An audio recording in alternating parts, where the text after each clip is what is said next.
that I talk very, very fast. So if I am talking too fast and you need me to slow down or repeat something, please just raise your hand. And also if you have questions throughout, we don't need to save those till the end. Sometimes like something pops in your head and you need to ask. So just feel free to shout it out or raise your hand. All right, you could go to the next slide. Okay, so our agenda for tonight, we have a ton of stuff to cover. Some of this we're gonna move through a little quicker than other pieces of it. But the idea is for me to give you guys some information.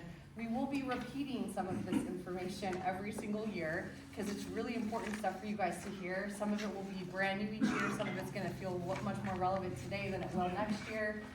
But hopefully it'll give you guys a good base and foundation as you help guide your students and as the students in the room help kind of make decisions about their path through high school.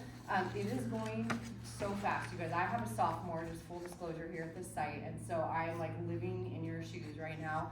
And it is fast, and I'm already like feeling a ton of anxiety about it because we're making decisions, but having conversations that are gonna really impact our whole life. And so I feel what you guys are going through, and I wanna just slow down the process a tiny bit, and hopefully it'll feel a little less overwhelming as we go through some of this. So, perfect, next slide.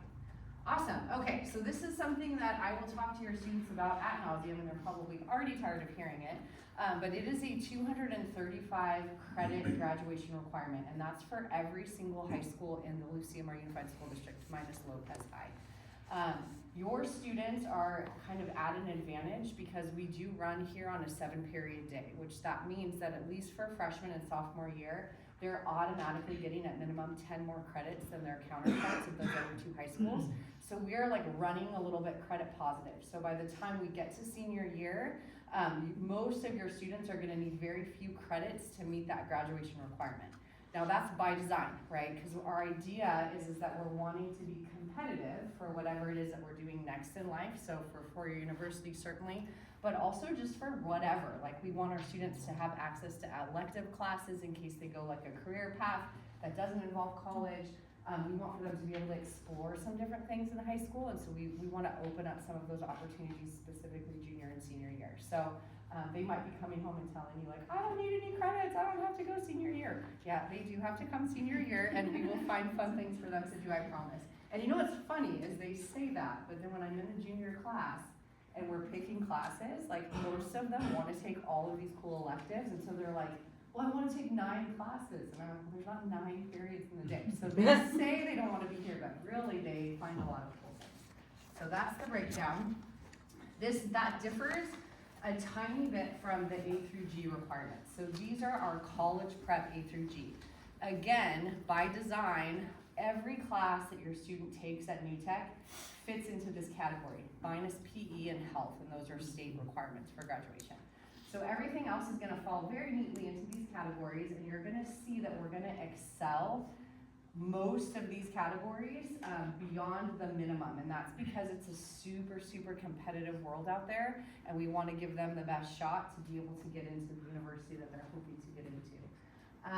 Language other than English, it is a 2-year minimum requirement, but I'm telling kids 3 years is really what colleges are looking for, but we certainly can have that discussion, yes. Do you need 3 years in the same language, or can you mix it up?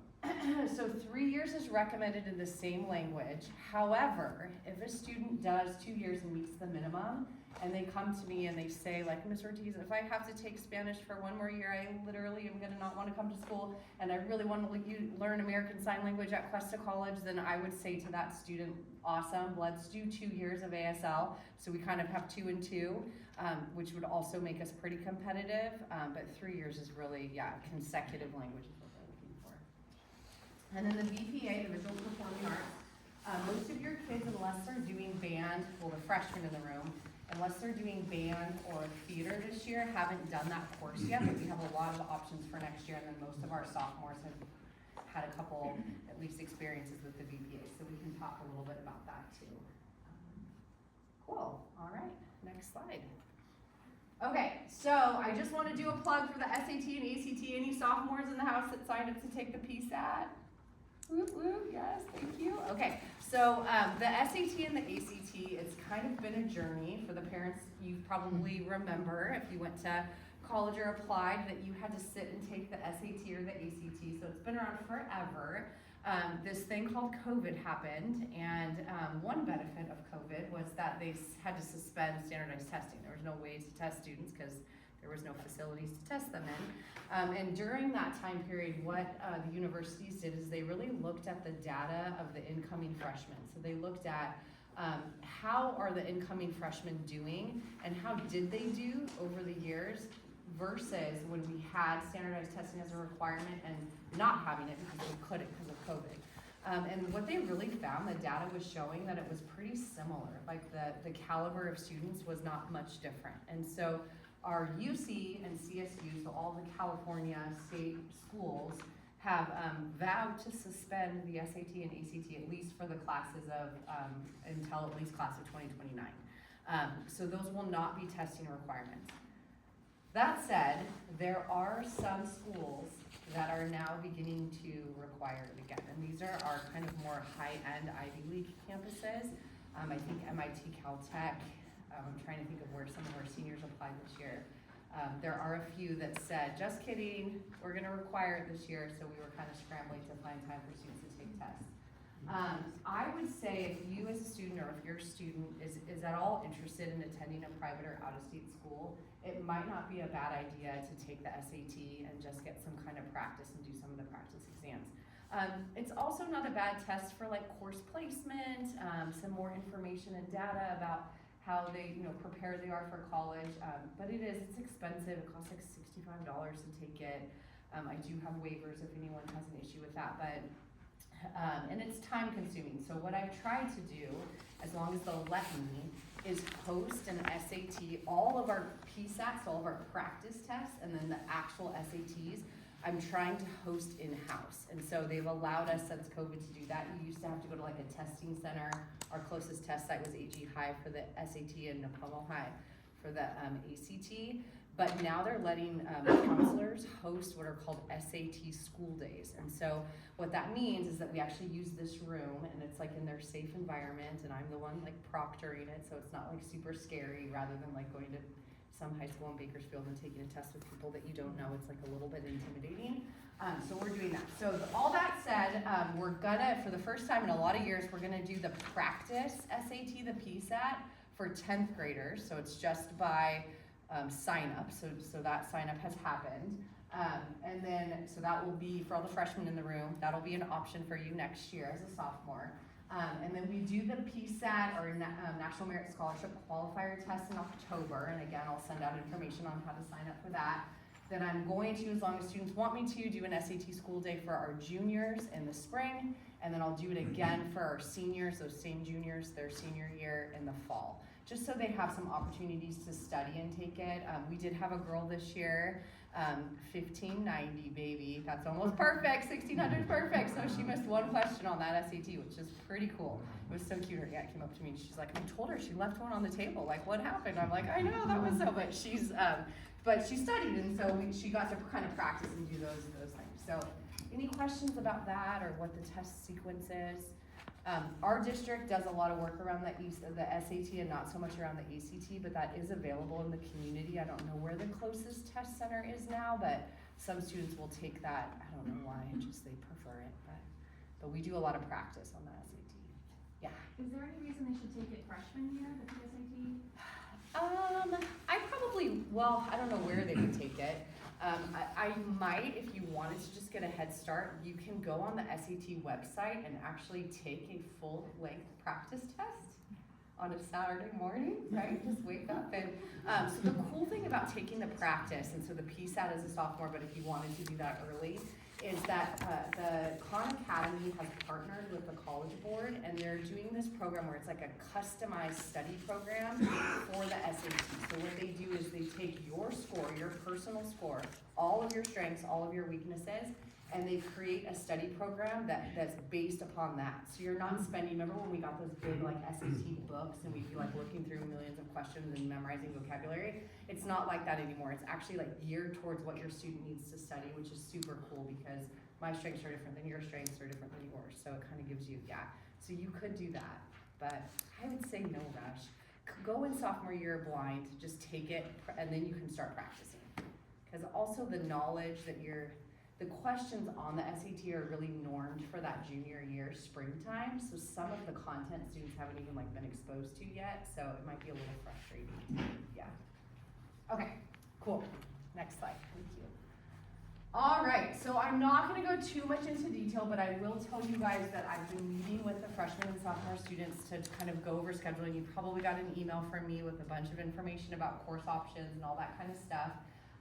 Sophomore year is the first year students really have a little bit of choice in their schedule, which is exciting. So they're picking some elective classes, doing some of that. So this is just an extensive list of the different electives and then the requirements for them. I will tell you that junior year and then certainly senior year, a lot of things open up. So students are gonna have a lot of options those years to dive into other elective programs. So if they wanna take 3 electives next year and they're a sophomore and they can't fit it all in, don't worry, you're going to have time to do that. It's just you have to be patient because there's so many core stuff that we have to get done too, which is not the fun stuff, but it's necessary, so. Okay, so that's sophomore year, and then junior year schedule looks a little similar, but with some differences. So junior year is actually the last year where we're gonna have those humanity courses co-taught, so the English and history classes taught together. So senior year, there'll be a standalone English class and no required history course. So that's also a difference in the other high schools. Most of them do government and economics senior year. So we're getting that kind of out of the way early so that we have some more options for other fun things senior year. And a couple more electives too.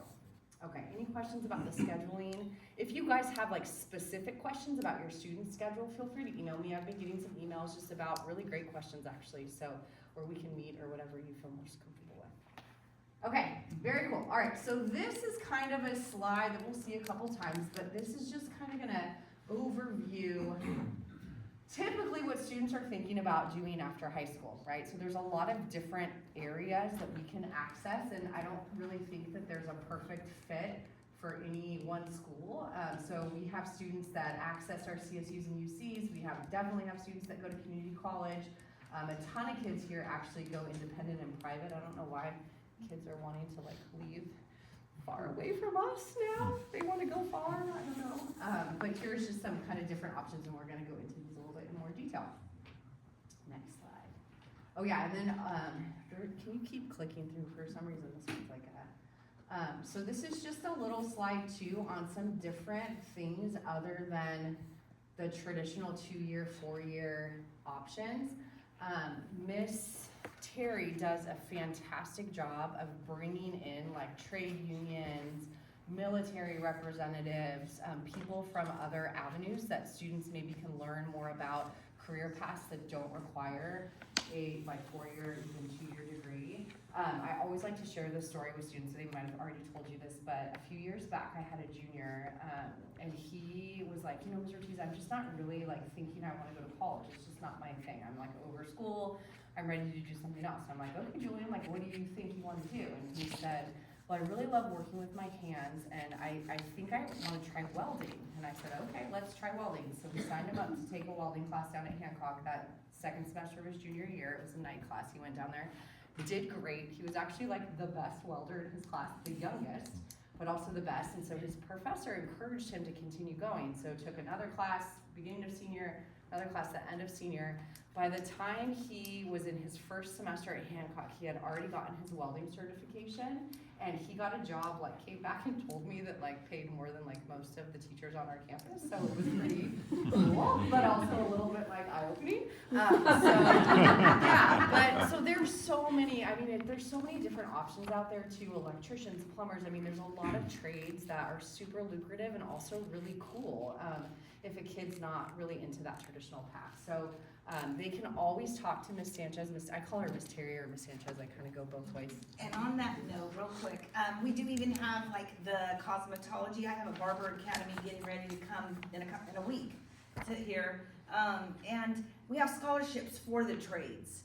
So a lot of kids aren't aware of that, and the parents, and we do have quite a few scholarships on the scholarship opportunity board for the trade schools, and that includes culinary, cosmetology, barber, and then of course your traditional construction trades and things like that. Lots of options out there for sure. All right. Okay. So kind of, again, COVID just like kind of like changed a whole lot of things. So did any of you guys know any students who went to college or applied in like 2021, 2022? Do you guys remember that? You avoided the trauma of that time. So when COVID hit, what it did is it, pivoted stuff online, and so a lot of students during those years deferred their enrollment to school or decided to wait, and so there was like this huge kind of bottleneck of applications that happened in those couple years. And there were kids, it was like heartbreaking. I had some of my friends' kids at AG High at the time. I mean, these were like 4.4 athletes, like crazy, did all this cool stuff, did not get into one UC campus, like not one, right? Because it was so competitive. Now, good news, we've sort of seen the pendulum swing a little bit back, and it's not quite as intense or crazy, but my word of caution to parents and students is always like, we have to have kind of a lot of plans. We have to know like what is the landscape of the college applications. That's why I give you guys the CSU and UC data, because it's really important for you to go like eyes wide open, right? So that we know what we're going into. If I want to go to UCLA, if that's my dream, I need to know that I'm gonna have to have like a 4.3 GPA and do a lot of really cool stuff, or I'm not gonna get into UCLA, right? But it's good to know that now, so that I can start preparing and planning for that, and just have the best fighting chance. Now, we get kids into UCLA every year. It's not an impossibility, it's just something that we need to like kind of prep and prepare for. The Plan B option too, our old career tech Trisha, I think, always wants me to like plug the Plan B, because we have had students, and one stands out to me, who was all set to go to a UC actually, and then some things happened in their family, and they decided that they didn't want to go off to college that freshman year, and they hadn't like come up with a Plan B, right? So now it's fall, and they're trying to apply to Questa so that at least they can go somewhere, but classes are full, and they didn't do their Questa promise, and so they're not getting the free tuition. So it's always just nice to have like a backup, and we're gonna reiterate this over and over again when you guys are seniors, is just, let's have like our plan A's, but then let's also have some backup plans too. And then be patient and stay positive. It's a long process. We apply in November, and we don't hear until like March, April. So it's a lot of like anxiety and waiting, and so we have to be patient with that too. And every Thursday, Questa Rep is in the Career Center. Every other Wednesday, Hancock Rep is in the Career Center. So anytime the kids want to come and speak to the reps, or try to get their registration going and everything, they can email me, and we make an appointment, and I let Sophia know, and their teachers know, and the kids know, and then they just come on over. So just let you guys know that. Try and coordinate this stuff. Good. Okay, all right. So next, we have to talk about having the talk, and not the talk you're thinking I'm talking about, but the college talk, right? So this is like probably even more critical than the talk that we have to have as well. Really just making sure that you guys are communicating with your student about like what you guys kind of envision for their future, right? There's nothing worse than having a kid apply to NYU, get into NYU, plan to go to NYU, and then have their parent come in and tell me like, why the heck did they apply to NYU? There's no way we can afford to go to NYU. We've never talked about this before, right? Crushed souls, right? So just making sure that you guys are open about that. I mean, it's a huge expense. It's a huge step in life. So if you as a family have like this vision where your student, you're thinking that they should go or can't go, just make sure you guys are dialoguing about that to make sure that everyone's expectations are the same. Parent tax forms are gonna be what you guys use to fill out all the financial aid forms. So the FAFSA, the big federal financial aid document, is based on year prior tax forms from parents. So even if a student comes to me and says like, my mom and dad are out, like they're not gonna help me with college, like I'm on my own, I have to tell them like that's awesome, but it doesn't matter, right? Until you're 25, your income is your parents' income. So that is always gonna be based on your guys' your tax information. And I have to be patient and see. Again, so it's like a reminder to myself. Okay, So when you guys are thinking about colleges, and this is the time, like not, freshman year is a little early, but like just kind of like start your brain thinking about it. Certainly sophomore year and junior year is like heavy hitting. So think about the things that are important to you, right? So here's just a list of different things to be thoughtful of. Location and environment. Like every year I have a student that tells me that like they surf every single day and that's their whole entire life, and then they're gonna apply to Bakersfield. And I tell them like, not the best plan for you if like surfing's something that you're really interested in. So location and environment, big city, small town, Northern California, Southern California, out of state, like what fits with you. Also the academics, right? If I wanna major in marine biology, again, I'm like using all these ocean references, I'm not gonna wanna go to Cal State Riverside, right? They're not gonna have a marine biology program. I'm gonna wanna go somewhere that's on the coast that has a program that I can access. There's a ton of information from different colleges if you just kind of start exploring websites about like what kinds of clubs they have, like what kinds of activities that they have on campus. Like you can get a lot of like just kind of vibes from the culture of a campus by looking at their resources and websites. But most importantly, if you guys have the ability to visit a college campus, please do so, like in the next couple years. My very first year here, we took a whole group of juniors down to UCLA. They went to the Museum of Tolerance and then they visited UCLA. And every single one of them came back, like all 55 of them came back and they were like, Ms. Rodriguez, I'm going to UCLA. And I'm like, okay, let's talk this through. It's because they had never stepped foot on a campus before. So they walked onto a campus and they were like, this is the coolest thing I've ever seen. So if you guys can, like maybe you're going to Colorado to visit family for the holidays, like swing by a couple of the schools that maybe are nearby. We have Cal Poly close, a little day trip down to Santa Barbara. There's a couple campuses that are really in close proximity to us. On the flip side, I've had a lot of students have their mind set about where they wanted to go, and then they walked onto that campus and they were like, nope, this is not for me, right? So that can happen too. So there's nothing better, right, than being able to kind of like check out schools and see. Yeah, and just lining up with our academic and social success too is really important. All right, next slide. I'm gonna send this out to like in a PDF version because there are a couple links on here that can kind of be cool, like organizational templates that you can kind of start. Sometimes students will do like a Google Doc or an organizational template and they'll share it with me just to give me an idea of where they're thinking so we can have a conversation about that. I had a senior last year who came to me with his Google Doc and he had 147 schools that he wants to apply to. And I said, Nathan, we are not applying to 140, like your parents are gonna kill me. But he had all these different like areas he was looking at, athletics versus like academics versus majors, and so we had to like find a way to kind of tease that down. So spreadsheets and things are kind of fun to do that as well. But these are just some lists of things that you can kind of look at when you're thinking about that. Okay, next slide. Okay. So this is where it's really, really important and why I sent, did the handout, the yellow and blue handouts. So how you read these, and these are just our California schools, right? So this is like, tends to be the most affordable, right? We're in state and accessible. A lot of people want to stay in California. So basically how this is broken down, every year I go to the CSU and UC conferences, so both of them are like September, beginning of October. And I hear from the campuses, right, and they tell us like, here's what our freshman profile looked like last year, and here's our new programs, and here's all this cool stuff, and then I have your guys' senior night, and then we have all the handouts over here that you get to like all the little pamphlets from the school, so that's a fun night too. So this just kind of breaks down the number of applicants that schools received last year, the number of admissions or the percentage of their admit rate, and then their overall GPA.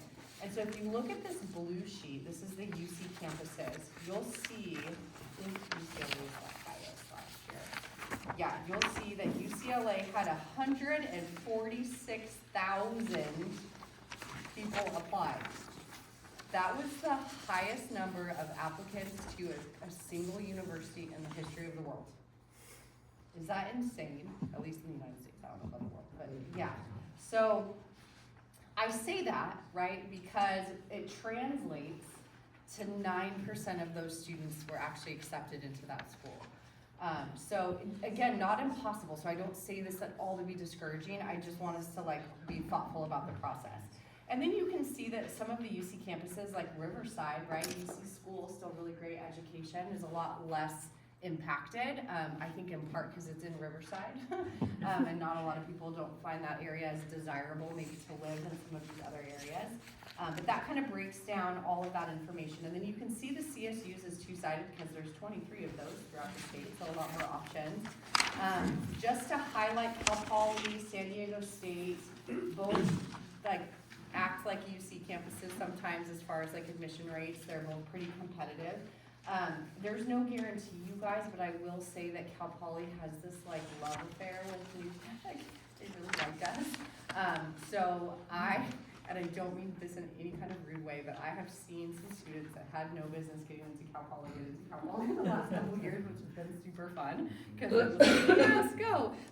So we do have a really high admissions rate. I think last year, every single kid, maybe besides one that applied to Cal Poly, got into Cal Poly. Not all chose to go there, but it was a good option for them. Some of them lived at home, which saved some costs too. They come by and visit still and kind of tell us all about their experiences, but yeah, and again, I think it's desirability of location, right? You look at San Diego, you look at San Luis Obispo, both like very nice places in the state of California to live, and so those tend to be the little bit more challenging schools to get into. So this just kind of gives you an idea.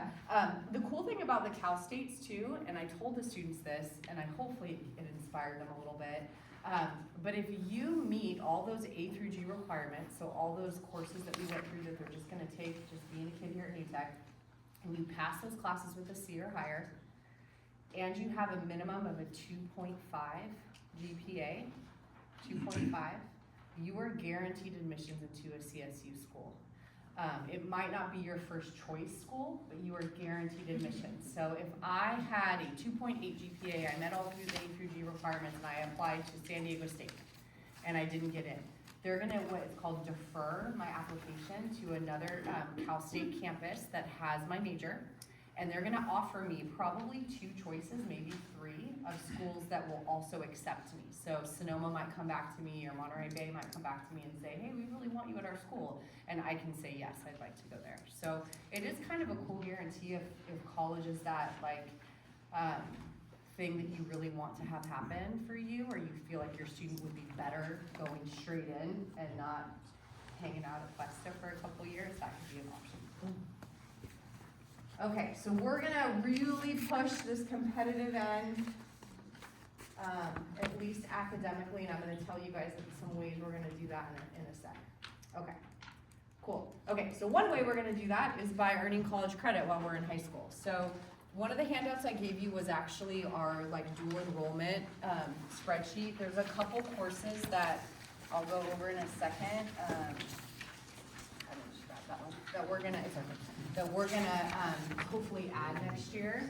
But what I found, and for the sophomores in the house, you are a very ambitious class, which makes me slightly nervous with your ambition around college courses. But what a lot of students are going to end up doing is wanting to take classes outside of the school day.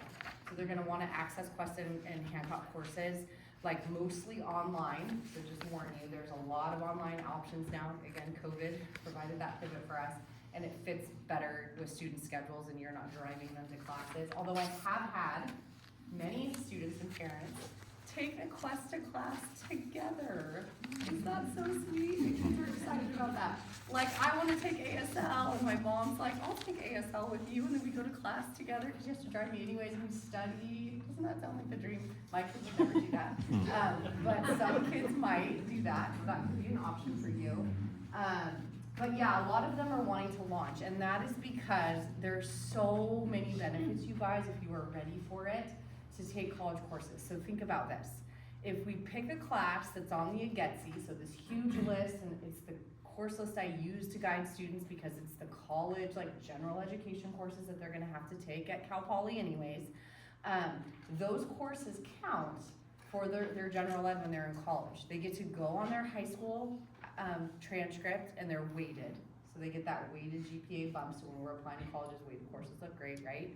And they get to keep that credit no matter what, so they're taking that with them. So I have a student this year, I don't know if he's gonna quite make it, but I think he's gonna be close. He's gonna get his AA while he graduates high school, same time, simultaneously. And we have had students do that in the past, which is really cool. That I don't necessarily recommend, that's kind of a crazy grind. But at least a year, we can do a year pretty easily if we just start knocking away some college courses. And I can help guide you with some of the more, I guess like user-friendly general ed stuff. I said we have an ambitious sophomore class. I've got like 8 of them that are taking English 201A, which is like college freshman English this year. So I'm like, keep asking them, how's it going? How's it going? I mean, they're all like great students and I think they're gonna do fine, but it just makes me really nervous. So anywho, okay. So yeah, all right, next slide. So strengthening our application, that weighted GPA, credits, right? So that also is knocking. Yeah. Can we go back to that? Yeah. What you just said about the English? Uh-huh. So they're taking that plus their high school English? Yeah. The American Studies or whatever? Yep. Yeah. Not instead of? Not instead of. So our English and history courses are really unique here in that they're co-taught, so we can't separate those out. So our students are required to do those together. Freshmen, they could take English, they could take that course and not take senior English. That would be an option. I don't tend to recommend that. First of all, colleges want 5 years of English. Okay, so how do we get 5 years of English? We have to take a college course. That's the only way to do it, to be competitive. Second, senior English is where I do everything. Like I'm in that class at least weekly the first couple months of school, and I'm telling the kids about like applications and scholarships and all kinds of craziness, so they're missing out if they're not there. So yes, they're doing it in addition to. Yeah, thank you, that was a good clarification. Okay, so just cost too. College classes are free for high school students, so there's no cost associated with that. There is a cost associated when we are talking about textbooks, however. And if any of you who've ever been to college probably remember that textbooks were such a pain. We'd like wait in line at the used textbook store, remember, and then we'd sell our books back to try and recoup some money. So textbooks are still a thing. What I've noticed though is if you look at the courses, like if you're looking through the catalogs at Quester and Hancock, a lot of them have these little icons that have like a dollar sign or a book sign, and it has like a big X out of it. So they're textbook free classes, which is really cool. So some professors, nice ones, have pivoted and are providing like, kind of like we do at New Tech. They're providing like research papers, right? So they're saying, go to the library and find a research paper on the specific topic, and that's what we're gonna use to write your essay or do your project or whatever. So they're textbook free, and then some also are low cost textbooks. So, and then you always can still find them on used sites. So sometimes I'll help kids find like used textbooks for 20 bucks or whatever. But the credits are free. And then, you know, just subject areas that you can't access at a high school campus, right? We can only offer so many different classes. So like the welding example is a perfect one. That student got to take something that he was interested in. I had a girl, a freshman today, it was the most adorable thing. She was like, so I really want to take some college classes. And I said, all right, well, what are you thinking? And she's like, well, I just love everything. I love history, I love philosophy, I love art, and she kept like saying all these, she's like, so I just want to try all of these things. And I was like, okay, let's try all of these things. So like, you know, it's a way to explore different subjects that maybe you can't get in high school. All right, next slide. Okay, so there are some drawbacks we can imagine, right? This is college level coursework and we are high school students. You guys, these classes are on their college transcripts for the rest of their lives, for forever, right? Unless you're very savvy, and like one of my seniors this year who went on up to Questa and somehow convinced them to take an F off of his transcript. I was like, you need to be like in sales or something. I don't know how you did that, but anyway, so they are forever. So making sure that you're ready for the class, for the students in the room, or if you're a parent, that you're ready to like support your student through that coursework, right? Just making sure that they're on track and they're following what they need to do. Yeah, usually I recommend junior year of high school, but I will tell you guys it's just getting earlier and earlier, and that's not just here, that's at AG High and Nepal High too. I'm hearing from my counselor friends, like kids are launching into this world at a much younger age. So just be aware, like, of what they can manage. Also know that you guys are busy. Like, a lot of you are athletes, or you take art classes, or you're in theater, or you're doing family responsibilities at home. So just knowing, like, if I'm in a fall sport and I know that that's gonna be a really, like, trying time, it might be good to take a class like in spring or summer when I have a little bit more flexibility in my schedule. Okay, cool. All right, so again, this is gonna be linked for you guys, but I'm always asked, like, what classes should I take, and kids are so good about this. And so usually what I'll do is I'll print out the AGETSI for Questa or Hancock. It's like this articulation agreement that talks through the general education requirements. And we'll just, like, start picking classes from there, highlighting it, or like making a little spreadsheet with all of that information. There's also an invaluable website called assist.org. And this is where I want you guys to, like, live as you're planning if you're taking college courses. So assist.org allows you to select a specific school. If we have time, I can show you guys. It allows you to pick a specific community college, wherever in the state of California, and then you can look at what courses are UC or CSU transferable or that fit into that AGETSI if you're wondering about a specific class. Like I want to take drama and I'm wondering what drama class is going to be UC and CSU transferable. I can search through Assist. They also, you can match up schools. So I want to be a business major at Cal Poly. I can look at what are the general ed requirements at Cal Poly for business, how do those align with Questa, and I can start taking classes that fit in that too. It's a cool resource if you go to community college too. If you decided to go to Questa or Hancock and transfer, it's a really cool website. It's what the counselors at college use to help students, so, yeah.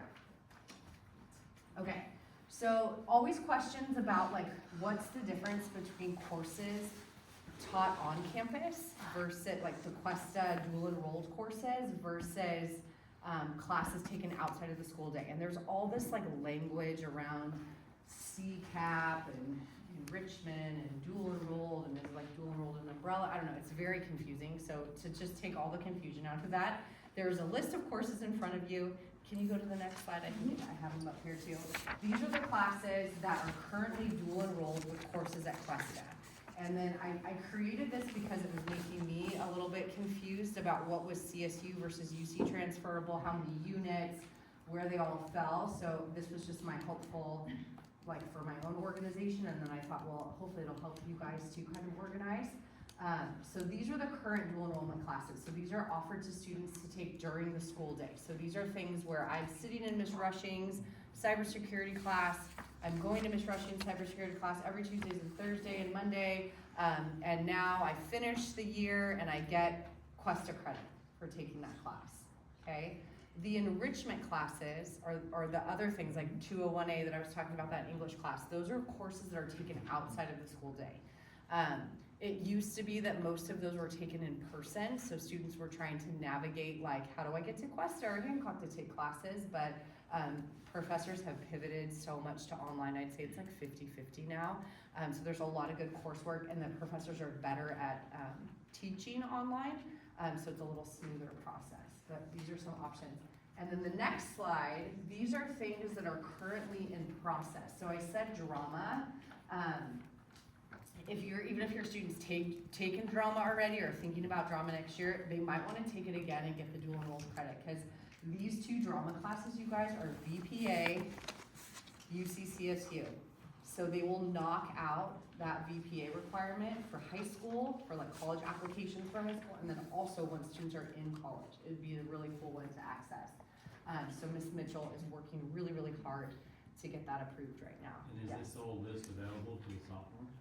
Yeah, these are courses. Drama. that are I mean, available. and the previous slide as well? They're all Everything, go back. Can you go back? Everything next year is going to be offered except for computer science.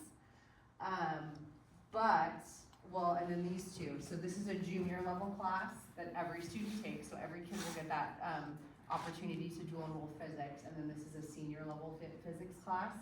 But all of these, some of them build on themselves, right? So they're like second level courses. But yes, they are available. So So computer science, what Miss Rushing is doing with computer science is she's gonna run it like an academy to help kids get their certification, their computer science certification while they're in these classes. So she's running it in a cohort. So this next year, she's just gonna do cybersecurity and she's gonna have all the current kids in computer science move on. So your students, the ones that are freshmen, will have an opportunity sophomore year. If you're a sophomore, you'll have an opportunity junior year to start that cohort, do computer science, and then take cybersecurity. So they'll still have an access to both of those classes, but she's not teaching both next year. She has to do, she's rolling, it's gonna be like a rolling thing, does that make sense? So it only takes 2 years, so junior, seniors, what do you? Yeah. Yeah.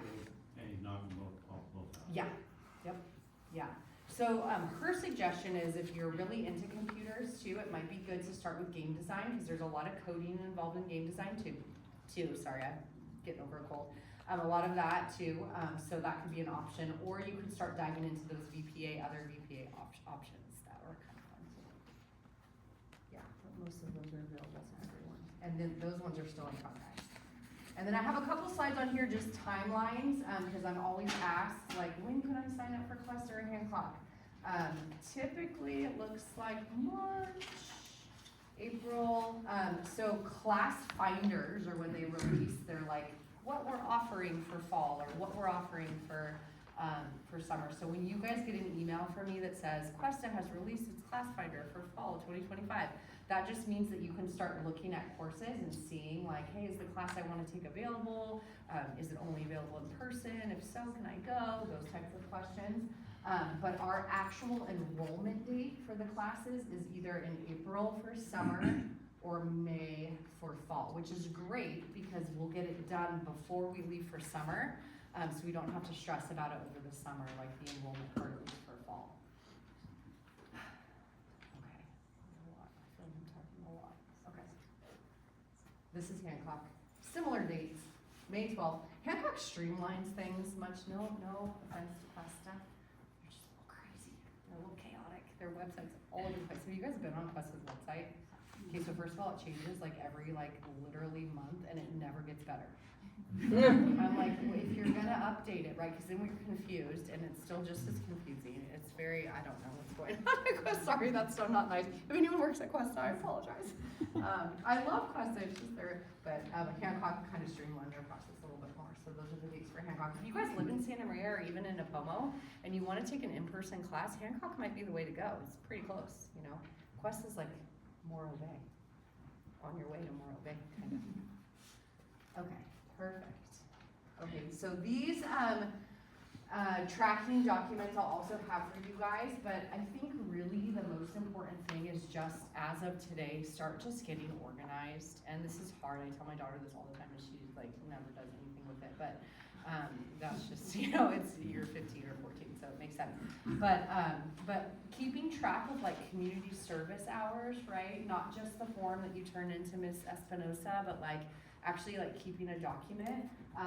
This Community Foundation activity tracker that I've linked in here, when you're a senior and you're applying for a scholarship through the Community Foundation, they have like multiple scholarships. Some of them are like upwards of $32,000 for like renewable. When you're filling out those scholarships, they're gonna ask you for an activity tracker. So why not start keeping track of it, sort of like how they ask for it. For these scholarships, so that when you get to that time in your life, you're gonna be like, oh my gosh, I'm so thankful to freshman, sophomore me. Like, that was so cool of me to do that tracker, because now I don't have to stress about organizing it all. So these are just some templates that we've created over time. Yeah. Okay, so we are getting very close. Oh my gosh, I'm so proud of us. Okay, so summertime. I know it seems far away, but I'm already dreaming of summertime. Just some ideas of things to do. Parents are always asking me, like, and kids too, like, what should I do over the summer? There's no real like right or wrong answer. Do something that's like meaningful to you. Do you want a job? Work experience is great, you guys, and sometimes I think we like diminish the importance of work. But colleges love to to see that you've held a job and that you know how to work outside of your house. And it gives you a little bit of freedom and independence as a person, and that's kind of a nice skill set to take with you as you think about moving out and kind of being on your own. Some students do like internships or job shadowing opportunities. I had a kid who was really interested in a dental hygiene, and she found a dentist that would allow her to kind of do like a ride along, like she wasn't doing the work, but she was in there like kind of seeing what it was all about. She came back and told me that there's nothing more that she does not want to do with her life than be a dental hygienist. So it made her curtail her path. She decided that was not a job for her. But I also had a kid that did a shadow or a internship at a veterinarian hospital and ended up getting a job there their senior year of high school and worked there, and now they're in vet school. So, well, I don't know if they're in vet school yet, but they're on their path to vet school. So that's really cool too. Yeah, so these are just some ideas of things to start doing. Does that sound doable? Does that sound like overwhelming? Kind of. What's the high school summer school? Oh, so high school summer school, I've had a lot of kids, thank you, ask about high school summer school. So high school summer school tends to be more remediation, right? So I have failed a class, or I got a D in a class and I want to be college eligible, so I'm taking this course in high school summer school to make it up. There are a few exceptions to that. So, and this is a big one, and a lot of kids have asked, and so I'm glad that you're here to hear this. So there is a way to accelerate through integrated math 2 or geometry in summer school. So if you're in integrated math 1 and you'd like to skip to integrated math 3, there's really no way to do that. Like, you can't test out because geometry is a requirement. It's a college prep requirement. There's no college course that will take its place. There's no way to skip it. It doesn't validate, like calculus will validate all the other maths, right? So if you're a math genius, you can go to calculus, but you still have to take geometry. You can't skip geometry. So our district is offering a 6-week geometry class, right? You have to go to all 6 weeks of it. It's like 3 and 3, semester, 3, 3. So that is one course for summer school. Another class is health. So if you guys have friends or parents have parent friends who have kids at AG High or Napomo, most of them took health this year, their freshman year, and it was an in-person course. We don't take health at our site until junior year, and it is an online independent study class. So RNC is just a critical, research and communication is like this critical course that we have our kids take freshman year for so many different reasons.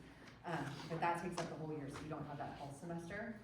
And health is like, it's just kind of like an extra class that we don't necessarily need to have in the day. So we do that through independent study. So if you know your student doesn't do really well with independent study classes, summer school is the coolest, fastest, user-friendly way to take health. And so this is how it works. It's only a semester, so you pick one of the 3-week sessions. And I don't have the exact dates, but my guess is, and as soon as I get this, I'll send it out to you, dates and stuff. But my guess is it's gonna probably be the week after school gets out for 3 weeks, and then there'll be a little break around 4th of July, and then it'll start up for the next 3 weeks. And so for health, you only have to do one 3-week session. It's called a hybrid class. So you either go Monday, Wednesday, or Tuesday, Thursday, and then the rest of it is online, which the kids have told me there's no online. It's nothing. So you essentially go to class 6 times and get your 5 units in health. Isn't that crazy? And then how long of a class is it on this? 8:30 to 1:30. And summer school will be offered either here or at Napomo High for like our schools. Napomo, okay, and at Oro Grande High School. So if you live by AG or in South County, you can opt to do it at AG High, or you can come here either way. Yeah, so health, and then PE is the other initial credit class that they're gonna offer in summer school, but it's a little bit different. So in order to get 5 credits of PE, you have to do both sessions of PE. And it's just both sessions for 5 credits, and that's because they don't have you come all day, because you can't do PE for like 6 hours a day, that would be madness. So they break it up. So in order, the PE department met, and they were very, very, very strong-minded about they needed this many hours, and so we have to go the whole time, the whole 6 weeks for PE credit. And those are the 3 classes in high school summer school. Yeah. So for the health one, they can either basically do the 3 weeks prior to the 4th or 3 weeks right after the 4th. Yes, Choose, exactly. choose which one they want to go Yeah, to. so if you had a family vacation planned, and here's the thing too, it's first come, first served, so I really pride myself on like sending out the application like right away, and then you filling it out right away, and then me enrolling you in the class right away, so we get all the spots before everyone else takes them. Don't tell anyone else that strategy, but it does, because it does fill up. And then the other cool part is that there's a lot of 8th graders that want to take that going into high school because it impacts their freshman year schedule. And those 8th graders always get kicked out because it's like also priority by age. So since our kids are already a year older, we do get priority. So that's another little bonus, but yeah. So will it include the AG one as well that Yeah. you send out? Yeah. Like we would yeah. just write on You're there. gonna AG? pick AG High or Napomo High. Yeah, you'll self-select it on the application, or at least that's how it's been in the past. Yeah. Cool. Yeah, because sometimes you have plans already for summer, and so it's like, oh no, that's not gonna work. Okay, I think that might be, and our Career Center. Okay, Miss Terry gets to talk about the Career Center, and this one's not linked, but I'll just kind of point to Okay. stuff. So, many of the kids come and see me over there, but for those that don't get a chance to get over, or if you're home on the weekends or at night and you need to find out something, you can go to the main Central Coast New Tech's website, and it's under academics, I believe yours is. Yeah, and then Career Center, and you click on that, and this will bring you right here. So, I, like for the upcoming trades presentations, the college presentations, all those. So if the kids want to sign up to go to those, they would just click on the college and program visits, and it'll take you to the calendar for each month, and it'll tell them the date, the times that the presentation is going to be, where it's going to be, and it has the sign up form, and they just sign up on there. So those are for that. If they want to know about community service opportunities that go on, they would just click on community service, and that'll pull up everything. And I have a lot of this information, like I said, in the Career Center on my whiteboard in there, and I have so the digital scholarships are here, and then I have a board that has all the hard copies. So the kids they have many ways to access all these resources. When they want to start looking up scholarships, they would just click on this treasure chest here, and it'll pull up a big scholarship opportunities board, what we call it. And we have all of our local scholarships first, and then we have the state and national, and we go through those. I go through those like twice a week, 3 times a week sometimes, updating it and posting what scholarships are available. We do have scholarships available to juniors, and we try to put those on there. Not as many go on there because I don't get as many for juniors sent to me by email, but there are 2 sites that I tell students, and they can go on there as early as freshman year, just start looking. One of them is called Going Mary, and one of them is scholarships.com. And you can type in, like, if you're looking specifically for scholarships for juniors, after they create their account, they would just put in scholarships for juniors, and it should pull up the list of scholarships that are available. Bless you. If students are interested in the military, they can click on these icons, and it'll pull up that certain branch, specific branch, and gives them information and resources to look up on those. I do also have a military section in the Career Center. It has all of the brochures on the different branches. Let's see, job board. Anytime I get notified of jobs here in the community here or AG, sometimes Santa Maria, they contact me, and then I'll post them on there. And then different resources that we use for college planning, like I think some of the sheets for like the activities, tracker sheets, and those can be found on there. Information about the FAFSA, which that's going on right now, and we do have financial aid workshops that once the students are seniors, we'll let you guys know when we have what we call the Cash for College nights. And we've been having them, we had one in December, we had one in January, we're having 2 in March, and you just come with your student, they bring their Chromebook, your 2023 income tax return, if you were senior this year doing it. And we also have the students start it on their own, so that way, if you are gonna come with a student and do it for the parent part, if the student's already done their part and it's just you coming in to do it, it goes a little bit quicker. Okay, but we'll talk more about that when we get to that year. But yeah, this is the virtual career center here.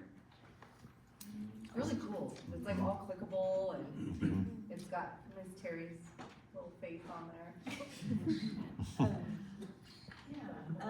And like Mrs. Ortiz was mentioning that activities tracker sheet, I really highly recommend it, just because like right now I'm working with the seniors on scholarships, and like she said, she goes into the senior class. I just went in last week, 2 days, and was talking again with the students and helping them with scholarships. And sometimes they forget, wait, when did I do that activity, or when did I do that sport, or when did I do that community service? And so those activity tracker sheets are so valuable. And many of the scholarships ask for copies of those as well. So we just like to. There are so many like lovely people in this community that spend their entire year, like their organization, like doing fundraisers for scholarships. It's the cutest thing ever, and they come to us and they're like, we have our, you know, it's so fun. So the Women's Club of Rio Grande, I just went to their bingo night, a blast and a half, let me tell you. It was really cute actually, but they do all this fundraising for like our kids and local scholarships for our kids. It's really special. So yes, thank you for coordinating all of that. Very cool. All right, do you guys have questions? Are we, yes. Is there anything that you recommend for a kid who doesn't know what direction they want as far as like a major or what their career would be like? How can we start to figure that out? Fabulous question. Now, So as far as like career, you know, discovering and exploring things, I have assessments. They can come in and they can do career exploration. And in their RNC class, I know they've gotten onto youth science, and she does it with them. But then I also have other resources and different ones that kids can come to. Was it last week or the week before? I think it was last week. We had Hancock College's Career Center come into the Career Center and do a workshop, and we actually had enough time at the end of the workshop, and she let the kids get on and do their career exploration assessment. So it was kind of neat because they got to see one from a college, you know, perspective. So that's yeah. That youth science that they do in RNC is like, it's so valuable, you guys. A lot of the career inventories out there are very interest-based. So like a student would take it and it's really based on like what they're saying they're interested in, whereas the youth science actually has an aptitude component. So it's aptitude and interest. So like, what am I good at naturally? And then how does that line up with my interest? That tends to be the perfect kind of blend of what you would be, maybe not what you want to be, but what you're probably going to be successful at, right? And so it gives them an idea of like, then they can go see Miss Terry too and look at, there's all these cool sites like through California colleges where we can look at like, I'm going to see what it is to be a, you know, I don't know, physical therapist, and you can like read and watch videos, a day in the life of a physical, you know, if they wanted to work out on different ideas. But it's very common for students to have no idea. It's a like very scary junior year phenomenon where they come to me like in tears and they tell me that every single one of their friends knows exactly what they want to do and has a full life plan. And then hilariously, the next kid is their best friend who comes in who knows not at all what they want to do. None of them really know. But they think, especially here, I feel like we have a lot of like high achieving kids here that like maybe do know but don't know, you know what I mean? So it's very normal to have no idea. Their kids change their majors in college. I know like everyone says you can't change your major. Well, we took a tour at UCLA a few years back with a group of students, and that was one of the questions that one of the kids asked the tour guide is like, do kids change their major? And the tour guide was like, I've changed my major 3 times. And she was at UCLA, and she said, and all my friends have changed their majors. Like not all of them, but a lot of them. So it's not, I would say like if you know you wanna be an engineer, don't apply under animal science and then try and get into an engineering program, that's probably not a good path. But if you really go in and you have a different love once you're there, like you're exposed to things in college that we can't even like explain to you yet, so, yeah, but that's a good place to start, for sure. And another option too is we have the ASVAB test, we just had it, January 22nd. And the students here on this campus have the option to take it, they're not required. So we usually do it in January, and new tech students sign up, and that's a way of career exploration, that's what we use it for. The results are not released to the military, so.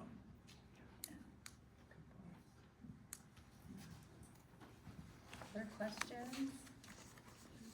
Thank you guys for being here. I know it's a big journey and a lot of info. So please let us know if we can help or